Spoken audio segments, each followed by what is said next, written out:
आपल्या रोजच्या जेवणाची जी सुरुवात होते ना ती ह्याच्यापासूनच. तर हे मोहरीचं झाड आहे बघा आणि किती छान ह्याला फुले लागलीत हे बघा.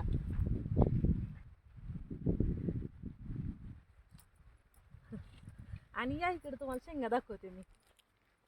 आणि ह्या मोहरीच्या शेंगा म्हणजे आता फुलं लागली आणि आता त्याच्यानंतर ह्या शेंगा लागलेत. आता ह्याच्यातूनच आपल्याला मोहरी मिळणार. आता एकदम देशी आहे बरं का. आणि शहरात हे कुठंच पाहायला भेटत नाही, पण आमच्या शेतात ना हे आपोआप उगवलेलं आहे. त्याच्यामुळे असं मी म्हटलं चला तुम्हाला शेअर करूया. म्हणजे मोहरीचं झाड जर तुम्ही कधी कोणी पाहिलं नसेल तर बघा येतं.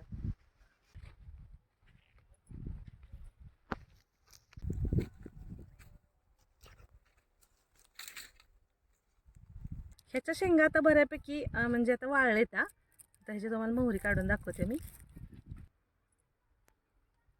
आणि इथं बघू शकता किती छान मोहरी निघाले बघा यातून. तर कसं वाटतं तुम्हाला आजचा आपला छोटासा मिनी ब्लॉग नक्की कमेंट करून सांगा. आणि व्हिडिओ आवडला तर लाईक करा, शेअर करा आणि अजूनही आपल्या चॅनलला सबस्क्राईब केलं नसेल तर नक्की सबस्क्राईब करा.